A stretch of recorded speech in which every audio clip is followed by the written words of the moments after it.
La marche vers l'émergence n'est pas un mirage, disait le ministre Patrick Achi. Et ce matin, les habitants de Yopougon ont témoigné au chef de l'État leur gratitude. C'est la fin de leur calvaire avec la mise en service de la station de traitement d'eau de Niangon 2 de Yopougon, zone industrielle. Cet investissement met fin à la pénurie d'eau à Yopougon. Cela pour le plaisir de la structure sous tutelle chargée de la question. L'inauguration de cette station permet de résorber donc le déficit de la commune de Yopougon de 80%. Et il va falloir compter un mois après donc, cette inauguration-là pour résorber définitivement les 20% restants. Bon, dans cette architecture de l'hydraulique en Côte d'Ivoire, l'Office national de l'eau potable est l'organe qui a en charge les investissements.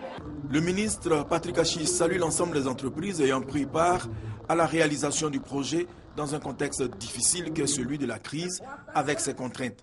La coopération sud-sud a également prévalu avec la participation d'une entreprise malienne. Le rôle de l'entreprise Buder, c'était le transport de l'eau. C'est nous qui avons installé les pompes de diamètre 800, de la pompe jusqu'à la station. C'est l'occasion pour moi de remercier les plus hautes autorités de la Côte d'Ivoire qui nous a donné l'opportunité de participer à ce grand chantier, qui dénote encore une fois que la Côte d'Ivoire est un pays d'accueil, qui a placé sa confiance sur une entreprise africaine, comme quoi l'intégration africaine en Côte d'Ivoire est une réalité. Le spectacle des bidons et des seaux est désormais un souvenir à la satisfaction des élus et des populations. Je remercie M. le Président Alassane Ouattara car grâce à lui, on ne va plus se lever à 2 h du matin pour aller chercher de l'eau avant d'aller à l'école. Sinon, à cause du problème d'eau de ce quartier, nous dormons en classe pendant les cours. Nous sommes arrivés ici à Mikao. Ce qui a été comme propos unanime de la part de la population, c'est qu'ils nous disent la politique que vous faites, ça nous plaît. Mais nous, ce qui est notre préoccupation majeure ici, c'est l'eau. Quel que soit le bord, la population a été unanime sur cette question. Donc si aujourd'hui le président est venu satisfaire, disons, ce qu'il convient d'appeler besoin de la population, mais je dis que c'est une geste collective. On a trop changé bidon d'eau à Mikao ici. On s'est réveillé à 4 h du matin pour venir chercher l'eau. Mais aujourd'hui, je me suis fier.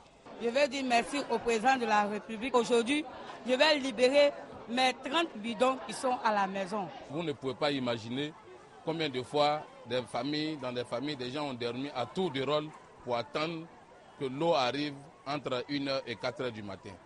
Voir que cela va s'arrêter, c'est un grand soulagement pour nous en tant que porte-parole des populations de Yopougon. Nous disons merci au chef de l'État pour ce cadeau de fin d'année. Les conditions de vie des populations bénéficiaires vont connaître une amélioration avec un effet sur leur santé, leurs revenus, avec à la clé la satisfaction de leurs besoins en eau potable. Il faut préciser que le président Alassane Ouattara a fait un don de 10 500 000 francs CFA aux populations de Yopougon. Le don est réparti comme suit: 5 millions de francs CFA aux autorités coutumières. Le conseil municipal, chrétiens, musulmans, femmes et jeunes ont reçu chacun la somme d'1 million de francs CFA et le groupe de danse 500 000 francs CFA.